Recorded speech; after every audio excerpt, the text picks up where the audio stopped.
อันต่อไปที่ผมอยากจะรีบนำเสนอโดยด่วนก็คือไดร์เป่าผมไร้สายนะครับไดร์เป่าผมไร้สาย แรงขนาดไหนก็อันนี้น้ำหนักเบามากน้ำหนักประมาณ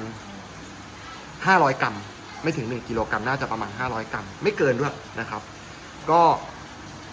ใช้ชาร์จแบตครับผมชาร์จแบตข้างในเป็นแบตเตอรี่12 โวลต์นะครับกดเปิด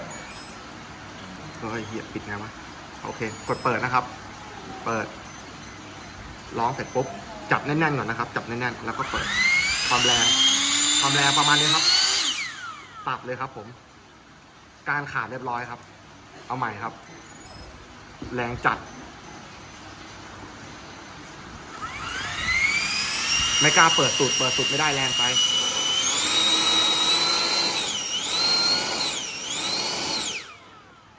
พอครับเดี๋ยวโมฟิลต่อไปนะครับ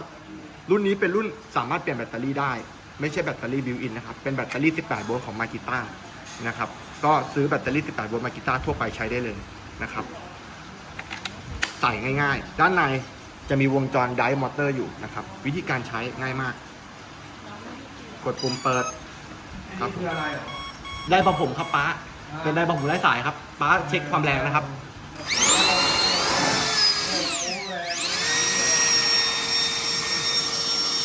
ก็สามารถเป่าหญ้าได้ครับป้าเป่าหญ้าเป่าใบไม้ได้ครับผม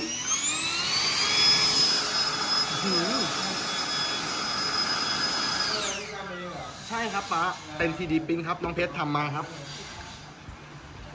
ข้อดีนะครับเราจะไม่ใช้ความร้อนในการเป่าผมนะครับผมเราจะไม่สูญเสียความชื้นนะฮะอีกข้อดีหนึ่งก็คือสามารถเป่าผมไร้สายนอกสถานที่ได้น้ำหนักเบา